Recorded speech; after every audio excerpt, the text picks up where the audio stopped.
গিয়েছিলাম কলকাতার মানিকতলায় গৌরীবাড়ি এলাকায় পরেশনাথ মন্দির ঘুরতে।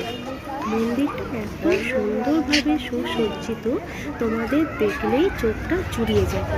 শুধু চোখ না, প্রাণও জুড়িয়ে যাবে। আমি কথা দিলাম, তোমরা সবাই একবার ঘুরে দেখতে পারো। প্রতিটা জায়গা মনোমুগ্ধকর কাজ করা।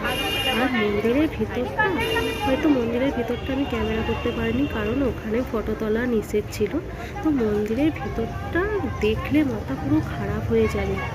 মন্দিরের ভিতরটা ছোট ছোট কাঁচ দিয়ে দিয়ে কাজ করা, মোজাইক করা আছে, রং বেরঙের কাঁচ দিয়ে কাজ করা, অনেক আয়না, ছোট ছোট আয়না লাগানো আছে। মানে মন্দিরের ভিতরে কারুকার্য করতে যে কত সময় লেগেছে তা তোমাদের বলে বোঝানো যাবে না। এটা হচ্ছে একটা জৈন মন্দির। আমি বলছি তোমরা সবাই একবার ঘুরে এসে দেখার চেষ্টা করো। মানে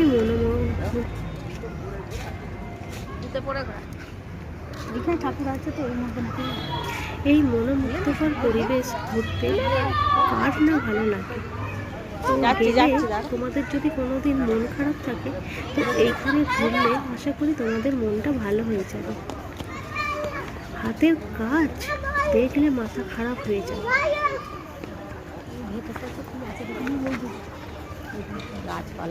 আমরা বিকেলবেলা গেছিলাম, খুব একটা ভিড় ছিল না, আস্তে আস্তে সবাই আসতে শুরু করেছে। সন্ধে হবে। বিশাল বড় জায়গা জুড়ে এই মন্দিরটা অবস্থিত। এখানে দেখো অনেক গোলাপ গাছ লাগানো আছে।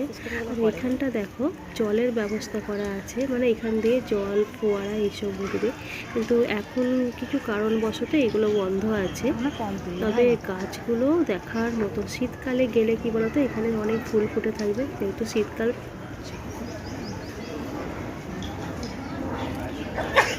এইখানটা দেখো একজন হাতের পিঠে দুজন মানুষ বসে আছে। এখানটা ছবি তোলার জন্য খুব ভালো জায়গা। আমরা তো অনেক ছবি তুলে নিয়েছি এখানে।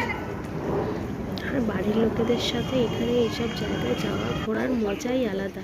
আর সামনেই দেখো একটা পুকুর মতন করা আছে। আর এখানে মাছ দেখলে